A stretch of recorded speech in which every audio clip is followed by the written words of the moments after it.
Welcome back to my Midwest Tropical Plant channel.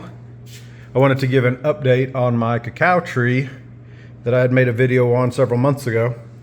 And as you can see, it's really sprouted up quite nicely. We've got multiple lower branches that have grown up nearly parallel to the main trunk.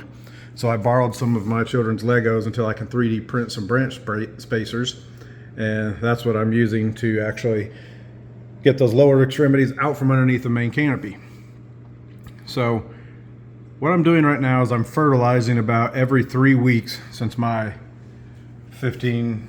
roughly I think 50 watt high output LED grow lights are somewhere in between a window that's lighting a tree for a few hours a day and real daylight.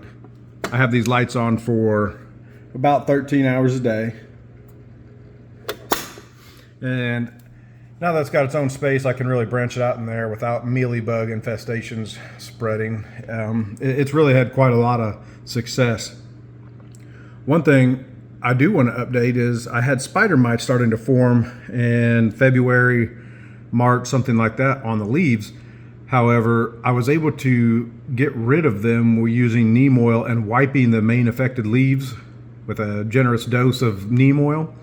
And I did a light rubbing on the rest of the tree just to remove the spider mites, and any residual neem oil on my rag would have helped coat that, but they've not returned since, and all the leaves look nice and healthy. At one point I was getting leaves that almost looked nutrient deficient, like these new light colored new growth leaves.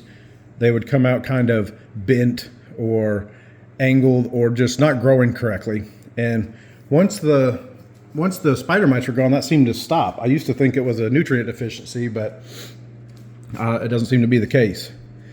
So at this point, it is almost 6 feet tall. We'll call it 5 with dirt and space still left at the top. But I'm almost out of room. As you can see, it is right at the top of my grow box. So I think my next step is to add another 2 feet or so to my indoor greenhouse and let it branch out a little bit better. But I'm hoping that I'm getting close to a few of the elusive flowers in an indoor climate for this tree. So that's her.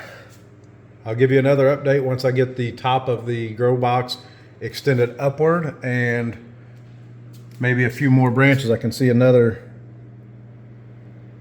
small new growth trunk right there in the middle underneath the whole canopy. I'm not sure what I'll do. I may prune him.